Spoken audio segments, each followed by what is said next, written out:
வணக்கம்ண்ணா. வணக்கம் வணக்கம் பிரதீப். நம்ம போன வீடியோவோட வியூஸ்லாம் பார்த்துருப்பீங்கன்னு நினைக்கிறேன். இது வரைக்கும் மொத்தமா 100 சப்ஸ்கிரைபர்ஸ். ஒரு வாரத்துல 100ன்றது ஒரு சந்தோஷமான நம்பர் தான். 100 இல்ல 101 ஆயிடுச்சுன்னு நினைக்கிறேன். வியூஸும் க்ளோஸ் டு 340 345. நிறைய ஃபீட்பேக் வந்துச்சு, எப்படி நம்ம பெட்டரா பேசலாம் எல்லாமே. அது எல்லாத்தையுமே நம்ம ஏற்கனவே பேசியிருக்கோம். கொஞ்சம் கொஞ்சமா நமக்கு இது புதுசு தான் இந்த பிளாட்ஃபார்மு. ஸோ நம்ம இனிமேல் பண்ண போகிற வீடியோஸில் அது எல்லாத்தையுமே நம்ம ஃப்ரெண்ட்ஸ், நம்ம நேயர்கள், ரொம்ப ஃபார்முலாக சொல்ல வேண்டியிருக்கு நிறைய பேரை பார்த்து.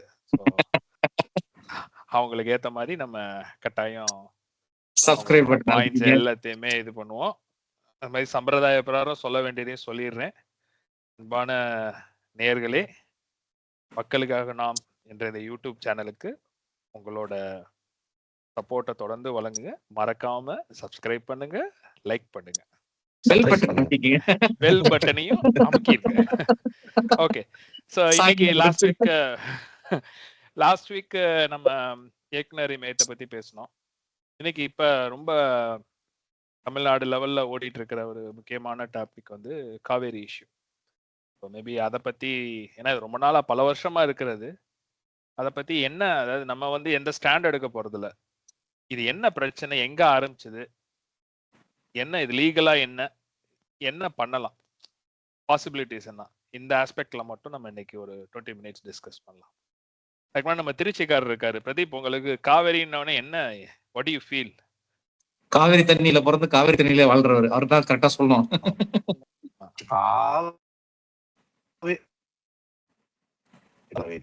வந்து நமக்கு தெரிஞ்சு தமிழ்நாட்டுல வந்து காவேரி ஆறு பரவலா எல்லா ஊர்லயும் காவேரி ஆறு ஆல்மோஸ்ட் ஒரு 70% ஆஃப் த ஊரை வந்து கவர் பண்றது காவேரி தான். இப்போ நமக்கு எப்பவுமே காவேரி எமோஷன். இந்த ஆடி 18க்குலாம் எந்த ஊர்ல எப்படி எப்படிலாம் பெருசா கொண்டாடுவாங்களோ தெரியாது. திருச்சியில வந்து ரொம்ப விமர்சையா நடக்கும் ஆடி 18. இந்த காவேரியில வந்து நம்ம போய் எல்லாரையும் வந்து கும்பிட்டு சாமியை அது ஒரு தெய்வமா தான் பாக்குறோம் காவேரி தாய. இங்க இருக்கிற மக்கள் எல்லாருமே அது எப்படி நம்ம மலைக்கோட்டை, ஸ்ரீரங்கம் ஒரு திருச்சியில ஒரு எமோஷனோ அது திருச்சி மக்களுக்கு ஒரு எமோஷன் தான். ஸோ அப்படி ஒண்ணு இருக்கிறப்ப காவேரி இந்த இஷ்யூ பத்தி பேசணும்னா இது பழங்கால இஷ்யூ, பல காலமா இருக்கு. கரெக்டா 2 ஸ்டேட்டுக்கு நடுவுல வர ஒரு இஷ்யூ. கொஞ்சம் சொல்லுங்க, எப்படி இது ஆரம்பிச்சது இந்த மேகதாது பிரச்சனைன்னு கொஞ்சம் விவரமா சொல்லுங்க. காவேரி அப்படிங்கிறது 2 ஸ்டேட் இஷ்யூ கிடையாது. ஒரிஜினலா சொல்ல போனா அது 4 ஸ்டேட்டோட இஷ்யூ. தென் தமிழகத்தில் மிகப்பெரிய நதி காவேரி தான். முன்னாடி காவேரி இன்னும் பெருசாக இருந்ததா ஒரு வரலாறு குறிப்பெல்லாம் இருக்கு. இப்ப நீங்க வேலூர் பக்கம் போனீங்கன்னா காவேரி பாக்கம்னு ஒரு ஊர் இருக்கும். அதாவது காவேரியில மிதமிஞ்சி தண்ணி வந்து அந்த சைட்லாம் போயிட்டு வந்ததா, அதனாலதான் காவேரி பாக்கம்னு வச்சிருக்காங்க. காவேரி நதிங்கிறது ஒரு நதி கிடையாது, அதுக்கு கிளை நதிகள் அதிகம்.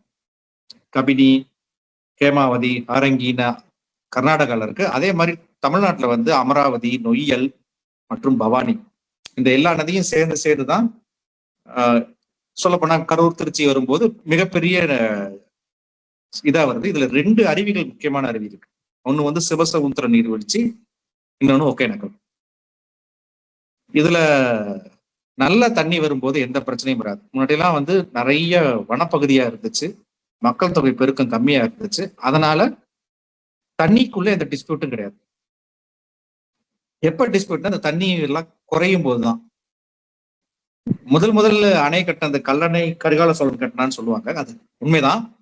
ஆனா அது வந்து ஒரு மேட்டூர் டேம் மாதிரியோ இல்ல கேஆர்எஸ் டேம் மாதிரியோ ஒரு தண்ணியை தேக்கிற நதியில உபரி நீரை சரியான வடிகால் அமைச்சு கொள்ளிடக்கரையில திருப்புறது.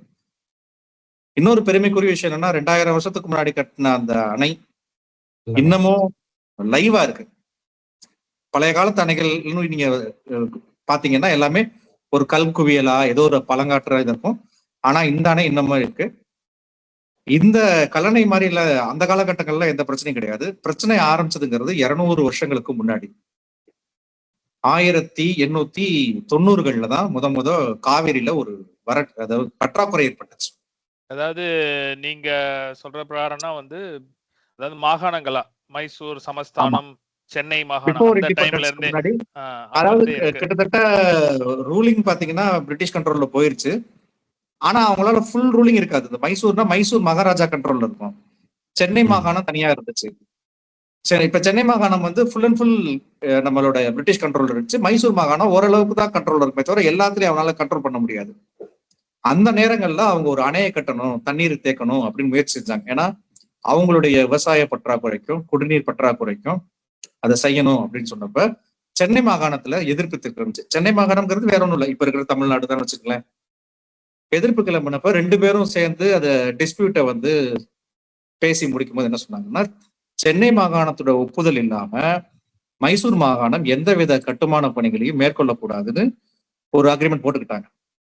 அதற்கு பிறகு மறுபடியும் பிரச்சனை வரும்போது 1924 தான் ஃபர்ஸ்ட் அக்ரிமெண்ட் சைன் ஆகுது. அதாவது சென்னைக்கும் சென்னை மாகாணத்துக்கும் மைசூர் மாகாணத்துக்கும். அப்ப 2 பேருக்கு என்னன்னா, அவங்க கேஆர்எஸ் டேமை கட்டுறதுக்கான வேலைகள்ல இறங்கி பண்ணுங்க, அதே மாதிரி நம்ம மேட்டூர் அணைய கட்டுறதுக்கான வேலைகளை பண்றோம். இது 2 தான் இன்னைக்கு வரைக்குமே பெரிய டேம், அதிகமான கொள்ளளவு கொண்ட நீர்களை நிரப்புறது. இன்னைக்கு வரைக்குமே 2 டேம் தான் பெரிய டேம். இதை கட்டிட்டு அதுக்கப்புறம் எப்படி அதை பங்கு பிரிச்சுக்கணும்னு சொல்லி 1924 ஒரு அக்ரிமெண்ட் போட்டாங்க. அது 50 வருஷத்துக்கு தான் போட்டாங்க. 50 வருஷத்துக்கு அப்புறம் சூழ்நிலைகள் எப்படி மாறுதோ அதுக்கேற்ற மாதிரி நீங்க மாத்திக்கிங்கன்னு தான் அந்த அக்ரிமெண்ட் சொன்னாங்க. கிட்டத்தட்ட 74 வரைக்கும் அந்த டிஸ்பியூட் இல்லாம அந்த அணைகள் கட்டப்பட்டு 2 அணைகளும் கட்டப்பட்டு 2 நல்லபடியா பராமரிச்சு பண்ணாங்க. இதுல இங்க சுதந்திரத்துக்கு அப்புறம்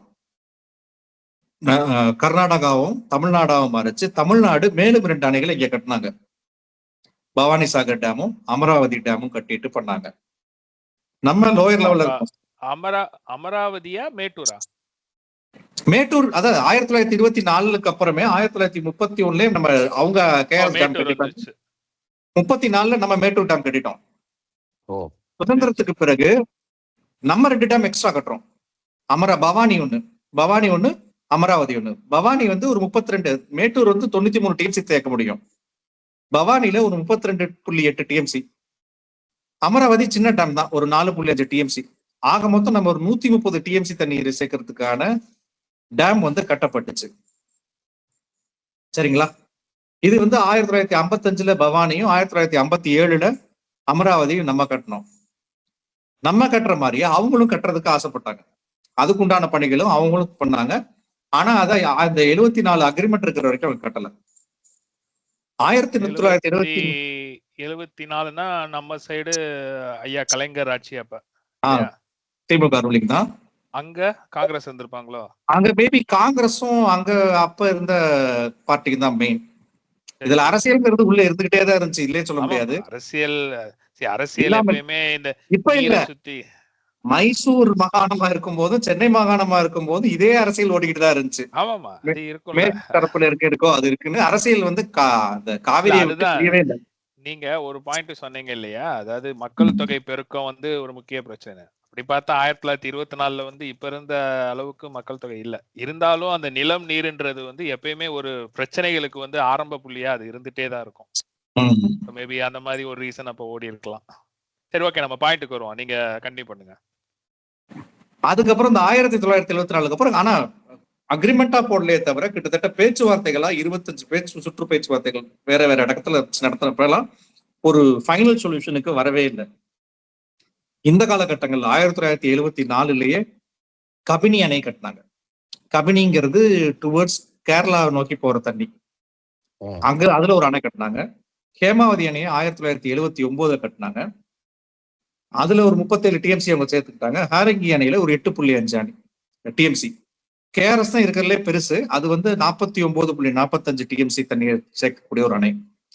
ஆக மொத்தமா பாத்தீங்கன்னா ஒரு 114 டிஎம்சி 115 டிஎம்சி தண்ணீரை அவங்களால சேஃப்கார்ட் பண்ண முடியும் கர்நாடகா கண்ட்ரோல்ல இருக்கிற அந்த அணைகள்ல. இதுல ஃபர்ஸ்ட் கட்டினது 49 டிஎம்சி, ஒரு 50 டிஎம்சி தண்ணீரை தான் சேர்க்கறதுக்கு கேஆர்எஸ் நம்ம பர்மிஷன் கொடுத்தோம். இதுக்கப்புறம் இந்த இடைப்பட்ட காலங்கள்ல ஒரு 65 டிஎம்சி எக்ஸ்ட்ராவா சேர்க்கறதுக்கு இந்த 3 அணைகளை கட்டி இன்னைக்கு வரைக்கும் அது நல்லபடியா இருக்கு. இப்ப இந்த டிஸ்பியூட்லாம் எனக்கு இதுல ஒரு கேள்வி இருக்கு. இப்ப நம்ம தமிழ்நாட்டை பொறுத்த வரைக்கும் மேட்டூர் அணை தான் பெரிய அணை, கரெக்டா? காவேரி குறுக்க இருக்கு. ஏன் வேற காவேரி குறுக்க வேற அணைகள்லாம் கட்ட முடியலன்னு ஏதாவது இல்ல ஒரு ஐடியா? அணைகள் அப்படிங்கிறது அதுக்கு அது மலைப்பாங்கான மலை 2 மலைகளுக்கு இடையில இருக்கணும், அதை கட்டி நிறுத்தணும், அது மாதிரி இருக்கு. இந்த ஆற்றோட ஃப்ளோ எல்லாமே இருக்கு. அதுவும் நம்மளால இதுக்கு மேல அணைகள் கட்ட இல்ல முடியுமா அப்படிங்கிற சாத்தியக்கூறுகள் நானும் எப்படின்னு அப்படிதான் பார்க்கணும். கேள்விப்பட்டேன். அதாவது பொதுவாவே காவேரி வந்து அந்த மலை மேல இருந்து வர்றதுனால ஃபுல்லா இந்த இந்த இதுலயே வர்றதுனால பெருசா அணை கட்டி நிறுத்த முடியாது. சின்ன சின்ன தடுப்பணைகள் வேணா கட்டலாமே தவிர பெரிய மேட்டூர் டேம் மாதிரி ஒரு வாஸ்டான டேம் கட்டி ஒரு நம்மளால வாஸ்டான சேமிக்க டேம் இப்ப கட்ட முடியாதுன்னு சொல்றாங்க. முடியாதுங்கிறது அது உண்மைதான். ரெண்டாவது, சோழர் காலத்துல இருந்தே நம்மளுடைய நீர் ஆதாரங்கள் பாத்தீங்கன்னா நிறைய குளங்கள், ஏரிகள் வெட்டியிருப்பாங்க. ஒண்ணுக்கு ஒண்ணு இன்டர்லிங்க் ஆயிருக்கு. இல்ல அதுதான் அதனால அந்த பாயிண்ட் தான் பெரிய நான் சொல்ல வந்தேன். ம், அந்த பாயிண்ட் தான். ஏன்னா அந்த நீர்நிலைகள் நீங்க சொன்னது வந்து தமிழ்நாட்டுல வந்து கம்பேர்ட் டு அதர் ஸ்டேட்ஸ் வந்து நம்ம அந்த சோழர் காலத்துல இருந்து அந்த பாண்டிய மன்னர்கள் நீர்நிலைகள் நீர் பிடிக்கிற வசதி வந்து நிறையவே இருக்கு. நிறைய குளங்கள், ஏரிகள் அதெல்லாம். அத ப்ராப்பரா நம்ம தூர்வாராம போனது இன்னொரு ரீசன். மேபி அதையுமே நம்ம டச் பண்ணுவோம். அது ஒரு பேசணும். முக்கியமான ரீசன் தானா. இன்னொரு பின்குறிப்பு என்னன்னா, ராஜராஜ சோழன் காலத்திலயும் ராஜேந்திர சோழன் காலத்திலயும் குடகே நம்ம கண்ட்ரோல்ல தான் இருந்துச்சு. அந்த டோட்டல் பெங்களூர், மைசூர் இது எல்லாமே இவங்களோட கண்ட்ரோல்ல தான் இருந்துச்சு. அப்பயுமே அவங்க அந்த இடத்துலயும் நீர்நிலைகளை அவங்களோட சிஸ்டமே இந்த வாட்டர் மேனேஜ்மெண்ட் ரொம்ப நல்லா இருக்கும். இன்னைக்கு சென்னையில இருக்கிற எல்லா ஏரி மேபி ஒரு லைட்டர் நோட்ல இப்ப பிஜேபி ஆல்மோஸ்ட் பாதி ஸ்டேட்டை புடிச்சிட்டாங்க. ஒன் இந்தியா ஒன் பிஜேபின்னு கொண்டு வந்துட்டா அப்ப எல்லா பிரச்சனையும் சால்வ் ஆயிரும் போல இருக்கே. எந்த கட்சியும் இருக்காது, எல்லா பிரச்சனையும் சால்வ் ஆயிடும். Okay okay. இல்ல அது ஒரு வல்லரசா இருக்கும் போது சில நினைச்சதை செய்ய முடியும். பெரிய அப்போசிஷன் இல்லாம என்ன செய்ய முடியும்.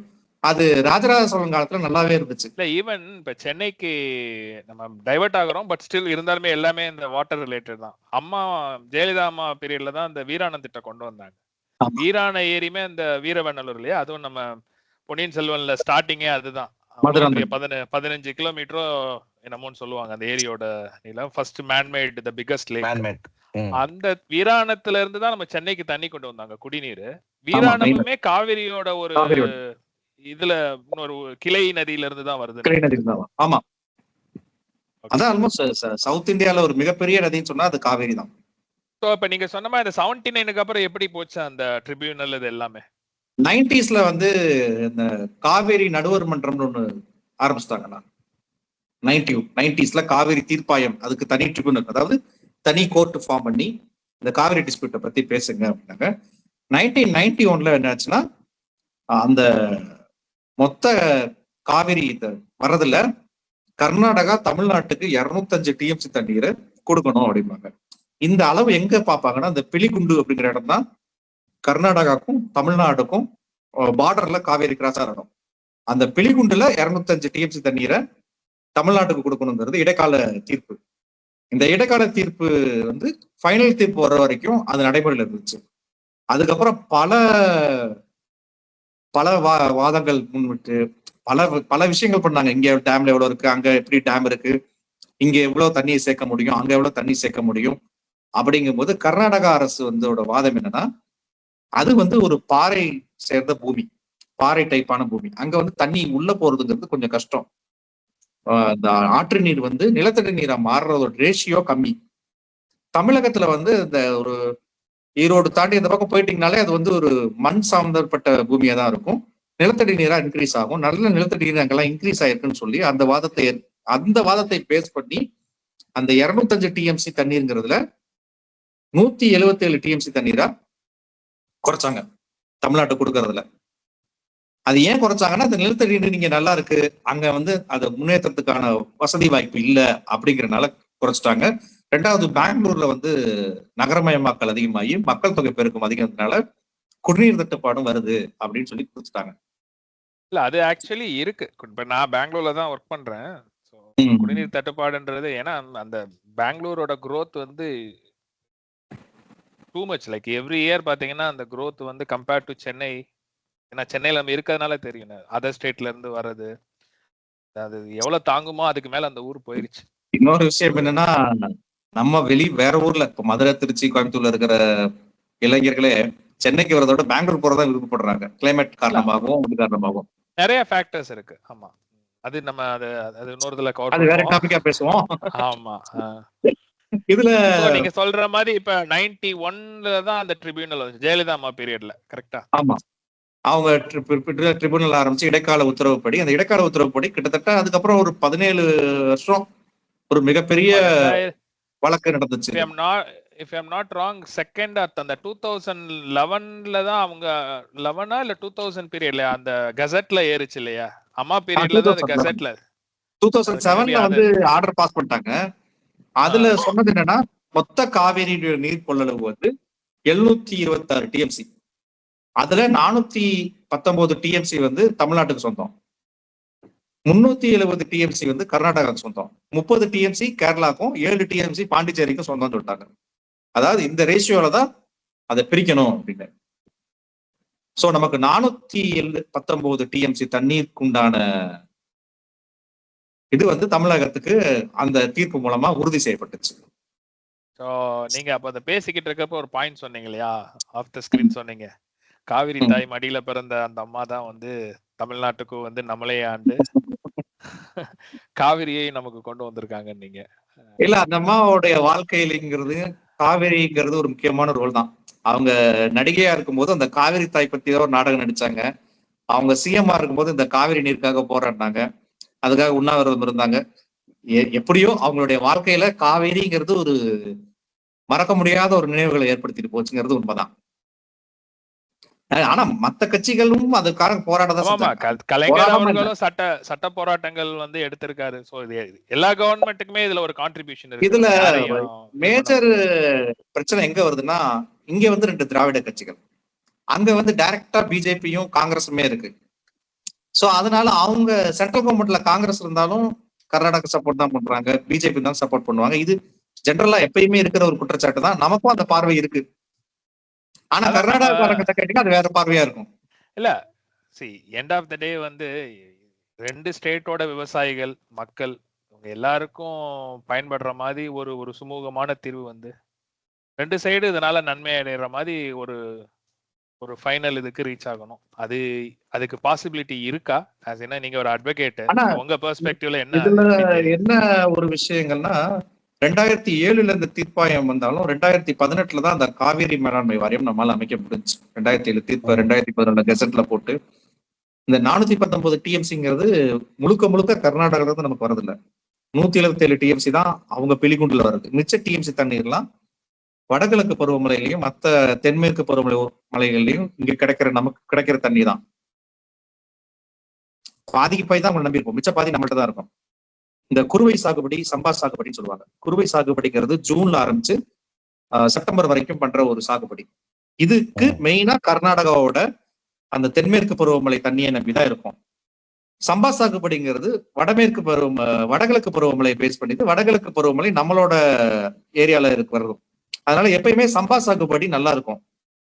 அணைகள் கட்டுறதுக்கு முன்னாடியே பாத்தீங்கன்னா ஆடிப்பட்டம் தேடி விதைச்சு தையில அறுவடை செய்யணும்ன்ற அந்த பழைய காலகட்ட பாட்டுமே இந்த சம்பா சாகுபடி தான் நமக்கு மெயினா எப்பயுமே கை கொடுக்குற ஒரு சாகுபடி. இந்த 2018ல இந்த காவேரி மேலாண்மை வாரியம் அமைச்சப்ப அதை பெங்களூர்ல இருந்து டெல்லிக்கு மாத்திட்டாங்க. ஏன்னா 4 ஸ்டேட்டுக்கு இடையில டிஸ்பியூட் வந்துகிட்டே இருக்கு, அதனால நம்ம டெல்லிக்கு மாத்தலாம்னு மாத்திட்டாங்க. அதுக்கப்புறம் அதுக்கு காவிரி ஒழுங்காற்று குழு இன்னொரு குழு, அந்த குழு வந்து ஒவ்வொரு தடவையும் ஒரு கணக்கெடுப்பு நடத்துவாங்க. கேஆர்எஸ் டேம்ல எவ்வளவு தண்ணி இருக்கு, 4 டேம்ல இங்க 4 டேம்ல இங்க இருக்கிற டேம்ல எவ்வளவு தண்ணி இருக்கு, மழையோட ஃபோர்காஸ்ட் வெதர் எப்படி இருக்கு, எப்படி மழை பெய்யுங்கிறத பார்த்துதான் இந்த 177 டிஎம்சில எவ்வளவு கர்நாடகா நமக்கு திறந்து விடணும் அப்படிங்கிறத டிசைட் பண்றாங்க. இப்ப மழை அதிகமா பெறும்போது கர்நாடகாரங்களே அதை வந்து பெருசா அப்ஜெக்ட் பண்ண மாட்டாங்க. போன வருஷம் நமக்கு பாத்தீங்கன்னா 300 டிஎம்சி வந்துச்சு. ஒரு 5 வருஷமா எனக்கு தெரிஞ்சு இந்த காவேரி பிரச்சனை இல்ல ஆக்சுவலா. ஏன்னா டீசென்டான இல்ல 2023ல அவங்களுக்கே ஒரு பஞ்சம் வந்துருச்சு, குடிக்க தண்ணி இல்லாம போயிடுச்சு. அங்கேயே மழையும் பாத்தீங்கன்னா இந்த பக்கம் தான் பெய்ச்சே தவிர அந்த பக்கம் பெய்யல. அப்ப அவங்களுக்கே ஒரு மாதிரி ஆடி போயிட்டாங்க, என்னடா இது இப்படி போச்சு நமக்கு என்ன பண்றதுன்னு. அதனாலதான் இப்ப வந்து அந்த மேகதாது அணையை கட்டணும் அப்படின்னு சொல்லி அவங்க அதை சொல்றது. இந்த மேகதாது அப்படின்னா என்ன அர்த்தம்னு தெரியுமாண்ணா? பார்த்து ஏதோ கோட் ஸ்லீப் ஏதோ அந்த மாதிரி ஏதோ ஒண்ணு பார்த்தேன். ஆமா குடகுல இருந்து வர்றப்ப ஒரு ஆடு தாண்டற அளவுக்கு ஒரு கால்வாயா தான் அது வரும். அந்த இடத்துக்கு பேர் தான் மேகதாது. அந்த இடத்துல ஒரு அணையை கட்டணும் அப்படின்னு ஒரு முயற்சி பண்றாங்க. இது அவங்க சொல்றது. கர்நாடகாவோட வாதங்கள் என்னன்னா, பெங்களூர் மக்களுக்கு வந்து குடிநீர் கிடைக்க மாட்டேங்குது, சுத்தி இருக்கிற எல்லாருக்கும் குடிநீர் ஒழுங்கா கிடைக்கல, மிதமிஞ்சி போற தண்ணீர் தான் நாங்க சேமிக்கிறோமே தவிர இந்த 177 டிஎம்சி தண்ணீரை கொடுக்காம நாங்க பண்ண போறது இல்லை. ஏன்னா போன தடவை 300 டிஎம்சி நம்ம கொடுத்தாங்க. இந்த ஒரு எக்ஸ்ட்ராவா ஒரு 50-60 டிஎம்சி சேர்க்கறதுக்கு ஒரு வாய்ப்பு இருக்கா அப்படின்னு தான் அவங்க பாக்குறாங்க. நம்மளோட தரப்பு என்னன்னா, இவங்க எப்ப அணை கட்டினாலும் அதோட பாதிப்பு வந்து தமிழகத்துக்கு தான் இருக்கு, விவசாயிகளுக்கு இருக்குன்னு இந்த பக்கம் போராடுறோம். இதுல இன்னொரு அது உண்மையா என்னன்னு ரிசர்ச் பண்ணி பார்க்கணும். ஒரு சில சமூக ஆர்வலர்கள், சுற்றுப்புற சூழல் ஆர்வலர்கள் சொல்றது என்னன்னா, இவங்க டேம்னு சொல்லக்கூடிய இடம் வந்து ஒரு டென்ட் ஃபாரஸ்ட், புலிகளும் யானைகளும் அதிகமா வாழக்கூடிய பல்லுயிர் காடு. அந்த காடு தான் காவேரிக்கு தண்ணீரையும் அதான் மலையை வர வச்சு தண்ணீருக்கான மெயின் சோர்ஸா இருக்கிற காடு. அதை அழிச்சு நீங்க டேம் கட்டினீங்கன்னா முதல்ல அங்க இருக்கிற உயிரினங்கள் எப்படி வேற இடத்துக்கு போகும், ரெண்டாவது அந்த காவிரியே வறண்டுருமோ அப்படிங்கிற ஒரு பயமும் அவங்களுக்கு இருக்கு. இது ஒட்டுமொத்தமா எல்லா கர்நாடகாக்காரங்களும் அதை ஆதரிக்கல. ஒரு சிலர் இதுக்கு இந்த மாதிரி ஒரு இது இருக்கு அப்படின்னு சொல்லத்தான் செய்றாங்க. அந்த சுற்றுப்புற சூழல்ல தான் மெயினா மேபி கொஞ்சம் கான்சன்ட்ரேட் பண்ணி பண்ணணும்னு நினைக்கிறேன். இல்ல அதான் இப்ப நம்ம நிறையவே லீகல் சைடு பேசிட்டோம். இன்னொன்னு நம்ம நீர் மேலாண்மை பத்தியும் வந்து தமிழ்நாடுலயும் வந்து இப்ப லாஸ்ட் இயர்லாம் பாத்தீங்கன்னா நம்ம அந்த செங்கல்பட்டு கிராஸ் பண்ணி போறப்ப அந்த பாலாறு இதாகும். அந்த மழை பெஞ்சு விழுப்புரம் அந்த பெல்ட் எல்லாமே வந்து அவ்வளவு தண்ணி. பாலாத்துல எல்லாம் நான் அவ்வளவு தண்ணி பார்த்ததே கிடையாது. மதுரை போயிட்டு வரப்ப பாக்குறேன். ஸோ அந்த தண்ணியெல்லாம் நம்ம ப்ராப்பரா சேமிக்கிறோமா, அதுக்குரிய நீர்நிலைகளுக்கு எல்லாம் தூர்வாரி வச்சிருக்கோமா, அந்த கேள்வியும் இருக்கு. ஏன்னா நம்மளே பாக்குறோம், ஊருக்கு போறதுக்கு நமக்கு சின்ன பிள்ளையில இருந்த குளம்லாம் இப்ப காணோம். இப்ப நான் இருக்கிறது வந்து பெரும்பாக்கத்துல இருக்கும். இதுவே ஒரு ஏரி தான். நான் ஸ்கூல் சென்னையில தான் படிச்சேன். வேளச்சேரி தாண்டிலாம் எல்லாமே ஏரியா தான் இருந்தது. எனக்கே நல்லா தெரியும். இப்ப ஏரின்ற ஒரு கான்செப்டே இல்லாம போயிருச்சு சென்னையை பொறுத்த வரைக்கும். நீர் மேலாண்மையிலையும் நம்ம கொஞ்சம் ஃபோக்கஸ் பண்ணணும் கவர்மெண்ட். அது இதுக்கு காவேரிக்கு ஆக்சுவலா நிறைய கிளை நதிகள் நிறைய இருக்கு. கிளை நதிகள்னு சொல்லுவாங்க. அது ஏகப்பட்ட நதிகள் இருக்கு. ஆனா அதுல எதுவுமே இப்ப கொள்ளிடமே அப்படித்தானே. இப்ப திருச்சியில இருக்கிற கொள்ளிடம் எதுக்காக அது உருவாச்சுன்னா, காவேரியில வர எக்ஸஸான தண்ணிய வந்து ஒரு சைடு டிவியேட் பண்ணி அது கொள்ளிடத்துல விடணுங்கிறதுக்காக தான் அது. அது மாதிரி நிறைய வெண்ணாறு, அரசலாறு, வெட்டாறு அப்படின்னு, அதாவது நீங்க down the line Thanjavur, Kumbakonam அப்படி எல்லாம் போறப்ப அப்படி வரிசையா எல்லா சின்ன சின்ன ஆறுகள்லாம் இருக்கும். எல்லா ஆறுகளும் புரியல. புது ஆறுன்னு ஒண்ணு இருக்கும். அது புதுசா இது பண்ணி பட்டுக்கோட்டை சைடுக்கு தண்ணி போகும் அந்த சைடு. இல்ல அந்த மாதிரி ஏகப்பட்டது இருக்கு. திருச்சிக்குள்ளேயே பாத்தீங்கன்னா சின்ன சின்ன கோரை ஆறுன்னு ஒண்ணு இருக்குது. அந்த மாதிரி நிறைய ஆறுகள் இருக்கு. ஆனா அது எல்லாத்தையுமே நீங்க நினைச்ச மாதிரி தூர் வாரிட்டோமா அப்படின்னா அது இல்லைன்னு தான் சொல்லணும். நம்ம நீர் மேலாண்மையில நம்ம வந்து ரொம்பவே பெரிய வாஸ்ட் டிசிஷன்ஸ் எல்லாம் எடுத்தாகணும். அல்டிமேட்லி காவேரியை பொறுத்த வரைக்கும் இந்த மேகதாது இஷ்யூ வந்து பொலிட்டிக்கலி ஸ்பீக்கிங், கர்நாடகால எந்த கட்சி ஆட்சிக்கு வரணும்னாலும் மேகதாது கட்டுவேன்னு பேசிதான் ஆகணும். தமிழ்நாட்டுல எந்த கட்சி ஆட்சிக்கு வரணும் கட்டக்கூடாது மேகதாது கட்டுறதை தடுப்பேன்னு பேசிதான் ஆகணும். இதுதான் உண்மை. அப்ப இதையெல்லாம் கட்சிகளும் பேசிக்கிட்டு தான் இருக்க போறாங்க. பிராக்டிகலி அவங்களுக்கும் தெரியும் இதுல இருக்கிற என்னென்ன நடைமுறை சிக்கல் அப்படிங்கிறது தெரியும். இதுக்கு வந்து நிரந்தர தீர்வுன்றது வந்து நம்ம அவங்க சைடுமே நிறைய நீர்நிலைகள்ல வந்து நிறைய அவங்களும் பெருசா எதுவும் உருவாக்குன மாதிரி தெரியல நமக்கு. ஸோ அதை நோக்கி போறதுதான் இதுக்கான பிராக்டிக்கல் சொல்யூஷனா இருக்க முடியும்னு நினைக்கிறேன். நீங்க என்ன நினைக்கிறீங்க? அந்த நீர்நிலைகள்ல வந்து ரெண்டு விஷயம். ஒண்ணு, நீர்நிலைகளா இருக்கு இந்த குளங்கள், ஏரியெல்லாம் ஆக்கிரமிப்பு நம்ம இங்க சென்னையில பண்ண மாதிரி மற்ற ஊர்லயும் இருக்கு, பெங்களூர்லயும் இருக்கு, கர்நாடகால இருக்கு, தமிழ்நாட்டிலயும் இருக்கு. ரெண்டாவது, அந்த வழித்தடத்தை வந்து ஆக்கிரமிச்சு குப்பைகளை கொட்டி தண்ணீர் வந்து போக முடியாதபடி பண்ணிடுவாங்க. அது ஒரு பிரச்சனை இருக்கு. இந்த முதல்ல தூர் வாரணும். ஏன்னா எக்ஸஸா மழை பெய்யும் போது இந்த சின்ன சின்ன குளங்களுக்கும் சின்ன ஊர்களுக்கும் இல்ல ஊரணி, கம்மா இதுலலாம் தண்ணி போறதுக்கு தான் இந்த கிளையாறுகள் பூரா போறதே. இது எல்லா நதிகள்லயும் இந்த பிரச்சனை இருக்கு, காவேரின்னு இல்ல, எல்லா நதிகள்லயும் இந்த பிரச்சனை இருக்கு. முதல்ல அந்த என்ன சொல்றது, இந்த கால்வாய் மாதிரி ஓடக்கூடியதை வந்து எந்த டிஸ்டர்பன்ஸ் இல்லாம இருக்கான்னு பார்க்கணும். ரெண்டாவது, மெயினா அந்த ஏரி, குளம், ஆறு இதெல்லாம் ஆக்கிரமிப்பு இல்லாம இருக்கணும் பார்க்கணும். இது பண்ணாலே போதும், ஓரளவுக்கு தண்ணீர் தேவைங்கிறது ஃபுல்ஃபில் ஆகும். ஏன்னா இப்ப ஓடுற நதியில வந்து நிலத்தடி நீர் இன்க்ரீஸ் ஆகாது. ஒரு குளத்துலயோ ஒரு ஏரியிலயோ அதை நீங்க தங்க வைக்கும் போதுதான் அதனுடைய நீர் வந்து உள்ள பூமிக்குள்ள போகும். பூமிக்குள்ள போய் நிலத்தடி நீர் இன்க்ரீஸ் ஆகும். நிலத்தடி நீர் இன்க்ரீஸ் ஆனாலே உங்களுக்கு மறுபடியும் இருக்கும். அதே மாதிரி அந்த நதி வந்து நீர் வந்து அந்த ஒரு இடத்துல டெபாசிட் ஆகும்போது ஆவியாய் மேக போறக்கூடிய அந்த எண்ணிக்கையும் அதிகமாகி மழைப்பொழிவும் அதிகமா இருக்கும். சோ அது இயற்கையாவே அது ஒரு சர்க்கிளா மாறிடும் வச்சுக்கோங்களேன். அது தடைப்படணும், அந்த இயற்கைக்கு முரணா நம்ம ஏதாவது செஞ்சோம் அப்படின்னா அது திரும்பி நமக்கு தான் வரும். அதான் இந்த விஷயத்தை பொறுத்த வரைக்கும் இப்ப நம்ம காவேரி சம்பந்தப்பட்ட லீகல் இஷ்யூஸ், அத பேக்ரவுண்ட், நீர் மேலாண்மை, இது எல்லாமே கவர் பண்ணியிருக்கோம். ஸோ இது ரொம்ப உணர்ச்சி பூர்வமா பாக்குறதோட வந்து அரசாங்கங்கள் ரெண்டு சைடுமே, தமிழ்நாடு, கர்நாடகா, ஹூவர் இன்வால்வ், கொஞ்சம் மக்களையும் மனசுல வச்சு யாருக்கும் பெருசா பாதிப்பு இல்லாம ஒரு காமன் அஜெண்டா மாதிரி ஏதாவது வந்து இந்த பவுண்டரிஸ் எல்லாம் வரப்போய் தான் இந்த பிரச்சனை. கொஞ்சம் அப்படியே நம்ம பின்னாடி போனோம்னா இந்த தமிழ்நாடுன்னு ஒண்ணு இல்ல, ஆந்திரான்னு ஒண்ணு இல்ல, கேரளான்னு இல்ல, அப்ப இந்த பிரச்சனை இருந்திருக்காது, வேற மாதிரி இருந்திருக்கும் இல்லையா? சோ அதனால மக்களையும் மனசுல நம்மளுடைய மனநிலையுமே வந்து கர்நாடகாரனுக்கு தண்ணி இல்லாம நமக்கு தண்ணி கொடுக்கணும்னு நம்ம சொல்ற போறது கிடையாது. அதே மாதிரி கர்நாடகாக்காரன் அவனுக்கு தண்ணியே கொடுக்காத, விவசாயமே பண்ணக்கூடாதுன்னு சொல்றதும் கிடையாது. நமக்கு தேவையான பிரச்சனை அதான் பிரச்சனை ரெண்டு சைடுமே இருக்கு. இது எல்லாத்தையும் விட வந்து நம்ம பேசுன மாதிரி இயற்கையா நமக்கு கொடுக்குற மழை, அந்த ரெயின்ஃபால் டைம்ல நமக்கு அதை ப்ராப்பரா சேவ் பண்றதுக்குமே வந்து நம்ம every one has the responsibility. ரோட்ல குப்பை போடுறதுல ஆரம்பிச்சு அது எல்லாத்தையுமே இது பண்ணணும். நம்ம நிறையவே பேசிட்டோம். ஸோ ஆஸ் ஐ செட், உணர்ச்சி பூர்வமா ரொம்ப யோசிக்காம இதுக்கு அடிப்படையான விஷயங்களை ஆராய்ஞ்சு அதுக்கு ஒரு ப்ராப்பர் சொல்யூஷன் வந்து ரெண்டு கவர்மெண்ட்டும் சேர்ந்து எடுப்புன்னு நம்புவோம். கட்டாயம் இது வந்து ஒரு நல்ல டிஸ்கஷன். இன்னைக்கு மீண்டும் விரைவில் நம்ம மக்களுக்காக நாம் நம்மளோட சேனல்ல இது மாதிரி ஒரு உபயோகமான டாபிக்ஸ்ல சீக்கிரமே சந்திப்போம். நேரத்தை ஒதுக்குனதுக்கும் ரொம்ப நன்றி. நன்றி, வணக்கம். நன்றி, வணக்கம். வணக்கம்.